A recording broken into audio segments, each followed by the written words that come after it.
Hey, it's Mark here again with another episode of Brands Investors Love. And I am super stoked to have a guest aboard today who has a very unique and extremely valuable insight on the whole topic of brands investors love. Dr. Nolan Beise is a several times entrepreneur, several successful exits behind him. He's also an investor, and he is developing an extremely cool product that I'm going to have him describe to you in a minute. But the reason I'm bringing him aboard is because he and I had a conversation a couple of weeks ago about what brands investors love actually means and where the real value is in developing a brand for a successful entrepreneur. Nolan, welcome aboard. Thank you. Great to be here. So first, I want to start off with the extremely cool news about what you're developing. Tell us about Circle. So Circle is a brainwave sensing headset that tracks your brain performance to help you improve it. Mm-hmm. And the reason why we built it is because I have a family history of dementia, and I have a personal history of burnout, chronic burnout, all through my education.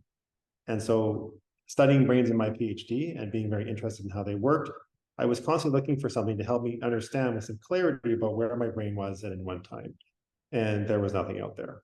And so this, over a slightly circuitous route, led me to build it. And so we have built a technology that gives you an objective measure of how your brain is changing over time and how well it is performing, both good and bad. What I love about it, when you and I had the conversation, I thought about a project that I worked on where I was helping a group of physicians create a sort of Narnia where you can go through this closet and suddenly come out in this world of concussion care, because concussions are so misunderstood, so badly diagnosed, so badly treated. And I saw Circle and I went, holy smokes, this is the missing link where somebody could actually heal their brain and note the improvement that's happening in their brain from the stage of concussion. Because I think this not knowing is crippling. It's terrible. And if you can solve that, man, you have got an incredible product. Concussion is an interesting example. The main reason why is that when you get a concussion, you functionally are healed by about 2 weeks. So 2 weeks after 99% of concussions, you seem fine by all the normal tests that you have. But if you measure your brain performance, what happens is it drops down and it slowly recovers. It doesn't recover immediately within 2 weeks, and that recovery can take up to a year. And you can only see that slow recovering if you actually measure your brain performance. You can't see it from any other way. And you're a case in point. You've had your bell rung. You've had a bad concussion. So I mean, not only dementia, but you know what it's like to have a concussion. Yes, it's not a fun time. Yes, it's not a fun time. And also, I mean, I don't know if you've experienced this, but when I was working on it, there's a whole bunch of information and misinformation out there, and a whole bunch of conflicting opinions from experts. And I mean, you yourself are a doctor, you know that people are well-intentioned, but if you could actually measure improvement, what a big leg up you would have. So you hit the nail on the head. This is the issue we have, is that people buy marketing with a hope that they will eventually get some sort of tangible benefit. And human health is a really marketing rich area where people have a need. My health is not great. I have some sort of pain, whether it's concussion or anything related to how your human body might work or not work.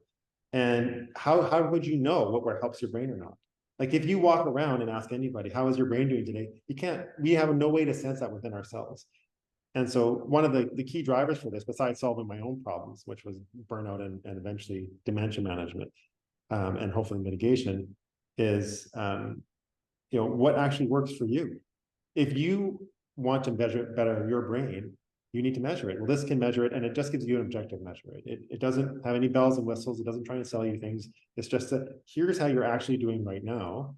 And of course, there's thousands of reasons that go into that. And unpacking that is a whole different discussion. But that's the next phase of where we want to go. Now, that leads me right into the brands investors love piece, because when we talked about brands investors love, you had two observations. The first one, I'll start with the good one, is that entrepreneurs like yourself, and you've been here a couple of times, they develop a product. It's a product-led company to solve a very specific problem, and they bring aboard early adopters. And a lot of entrepreneurs have great success doing that. And so they say, this is the way to go. And then what they discover when they move along that curve of early adopters towards the mainstream, they think, well, it's just going to keep going this way. What they discover is that there's not a seamless transition. In fact, there's a huge gap between early adopters and mainstream. These people need a solution. These people need a brand. So tell me in your own words, because your words are so awesome, what you were talking about. So we're seeing a version of that already. And we're, as a company, we're only in the early adopter stage. So what I'm finding is as we're iterating towards product market fit, which I in the space that we're in, I like to think of product human need fit. The people who have the most tangible need are our early adopters. Mm-hmm. So I'm selling to them and they're more likely to use the product on a regular basis, whether that's PTSD, concussion, dementia management, or recovering from brain injury. That's typically the people that are using the headset on a daily basis. Then I have people who I think are more on the majority side, where even though they bought a headset, they're not as interested to use it because their pain is not a regular recurring thing. So I see a lot of investors, ironically, who use the headset because they think if I'm going to make a money decision, I want to be brilliant. When am I the smartest so that I can make the smartest decisions when I'm moving millions of dollars around? So for them, once they have the learnings of how their brain is doing, they're good. Like I've been using headsets like this that I've built for many years, and I have changed my life because of it in many ways. And so overall, my overall quality of life and my ability to be present and smart is much greater. I think that those people that have solved their problems have no more pain to use a headset and will not use it. And so I think you're exactly right that the early majority is the people that we want to really stay narrow with who we're going to target initially, mm-hmm. solve their problem amazingly, and then start to move in terms of how can we broaden that value proposition out and have a, like you talk about, build a brand that resonates with the early majority and the majority. Well, I've got a lot of experience working in the field of natural health and supplements, things like that, and alternative health. And I ran a green agency for a long time, so we were peas in the pod. And the world of optimization and high vitality is a burgeoning market. And you've got a lot of people who are in their 60s who want to be their best self. They're not suffering from anything, but they're relentless self-improvers, and they got a lot of dough. They would be the perfect market for the brand. They are not suffering from dementia. They do not have a concussion. They do not need the product. They need the brand. I agree slightly. I mostly agree, and then I slightly disagree. So where I disagree is that there are people out there that are terrified on a daily basis of getting dementia, mm-hmm. and that's a pain. So for them, I would consider that version of the dementia people are early adopters. Mm-hmm. And I think, like you absolutely correctly say, that the people farther along the spectrum where they're getting old, they understand that they're mortal, and are worried about having a downward decline in their ability to live their lives to the best of ability. Absolutely, completely agree. Mm-hmm. Right. So I think it's a textbook case, and it's wonderful because it affirms what I've seen out in the market, where you see a lot of entrepreneurs who feel that they're extremely successful because they've nailed the early adopters, and then when they go to raise a round, or perhaps they want to exit, the investor or the M&A person says, not so fast, you're leaving a lot of money on the table because you don't have a brand to take it to that next level. And that's where we bring in the critique you had of brands investors love, which I think is super valid. And I want you to talk about that, about investment being the holy grail. And I think you bring up something that, especially now, with the meltdown of things like Silicon Valley Bank, we are starting to have our eyes opened. Talk to me about that.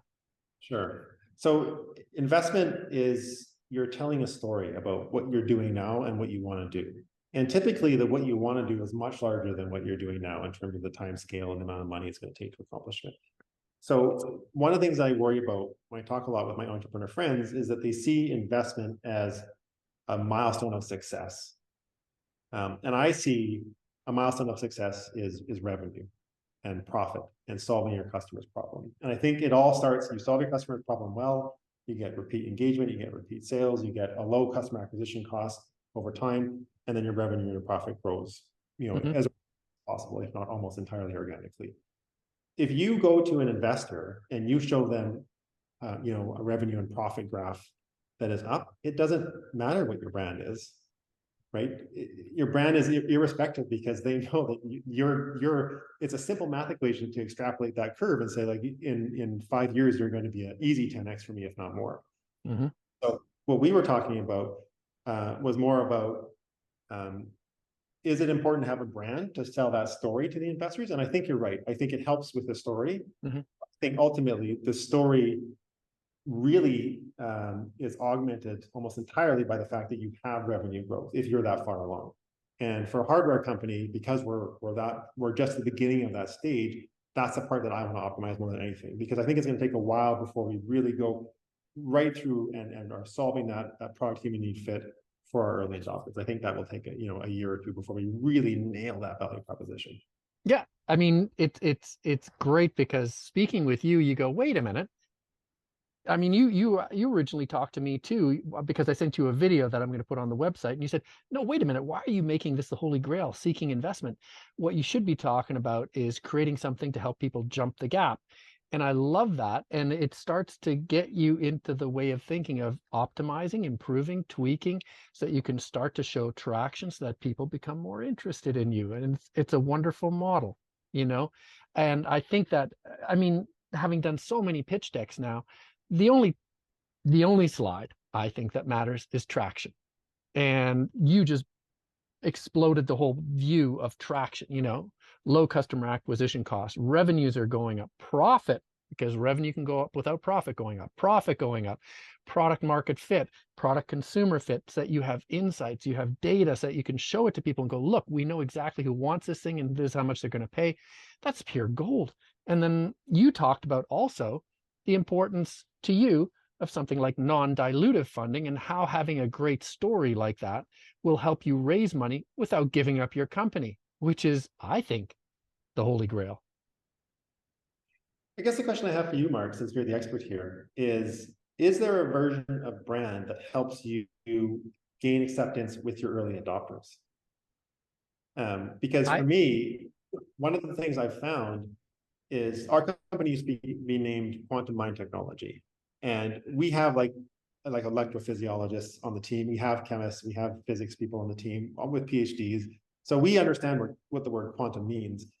And I had a lot of pushback from the internet on our social media platforms saying you can't use the word quantum because you don't know what it means. And people wanted to get into these technical conversations with me that I don't think there was a lot of value in engaging in. And so we changed the name of the company, and meaning our initial brand was off, right? As partly dictated by our name. So is there a brand that helps people understand that this is a safe company that is doing real things that is going to try and help you, versus we're marketing? Like how does branding, like, that's a hard thing to solve. It is and it isn't. I just went through this with another company, and I think at an early stage, the brand that you need to build is a brand of trust. And the quickest way to convey trust is to have people who are brand ambassadors. I'll explain what those are because everybody jumps right away to Kim Kardashian, but have brand ambassadors say, this is safe. It's safe to come in the water. Now, I had a great experience with this on another company that was in the early adopter stage, even though they were very successful. And their brand ambassador, there was an education tech tool. And their brand ambassadors were people who were former teachers, former principals, former school board heads, who were now consultants going around and teaching schools and teachers a new methodology to make learning better. And so they were highly trusted and very legit in the field. And they took to this new product like fish to water. They say, this is going to solve so many problems. And they started using it without being asked. And not only that, they went one further. They actually started developing new products. So we developed new software with them. And if you're at an early stage, I think the only brand that you need to think about developing is the brand of the brand ambassador. So somebody who has a whole bunch of legitimacy and expertise and looks a lot like your target market, just a little bit smarter, maybe a little bit more successful, and they are conferring trust onto your product. So what you're doing, you're building trust by absorbing through osmosis their trust that people have in them. And I think that's the only thing that entrepreneurial brands who are in the product-led stage need to worry about. Because the thing about a brand ambassador, if you bring them on board and you say, help me make this better, they feel flattered. They go out to their thousands of followers or hundreds of followers. I don't know what the audience size is, but all their followers, and say, this is legit. I helped them build it. They feel like it's their baby. It's not something they're being paid like Kim Kardashian to flog for $1.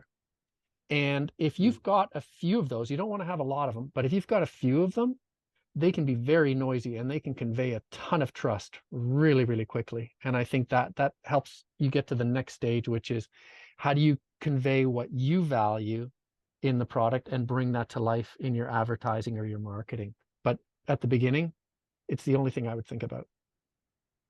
Excellent. Thank you. Yep. All right. Well, Andrew Huberman, if you're watching, I will be calling you. And I also connected you. I connected you with the concussion doctors, for example. Like, you want concussion doctors who are renowned as people who are real champions in the field. And if they go, yeah, I like this, I'm going to use it, word will spread.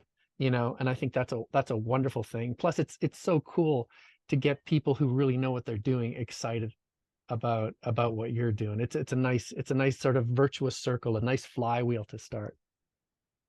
So action items, I would say, if you're listening to this, folks, you need to think about the product or the evolution of your product from a product-led brand to a product-led company, rather, to a brand-led company. And there isn't a seamless transition between early adoption and the mainstream. There's a gap there. And that is where you need a brand that investors love. And brands that investors love does not mean that raising investment should be the be all and end all. It should be lowering customer acquisition cost, creating a great product consumer fit, raising revenue, yeah, but raising profit, yeah. Broadening your base, bringing aboard brand ambassadors. That is the sort of stuff that you have to focus on. Is that about right? Perfect. Nailed it. Well, I mean, you just basically set my whole company up. Nolan, thank you so much for taking the time today. I really appreciate it. Love being here. Thank you. Awesome.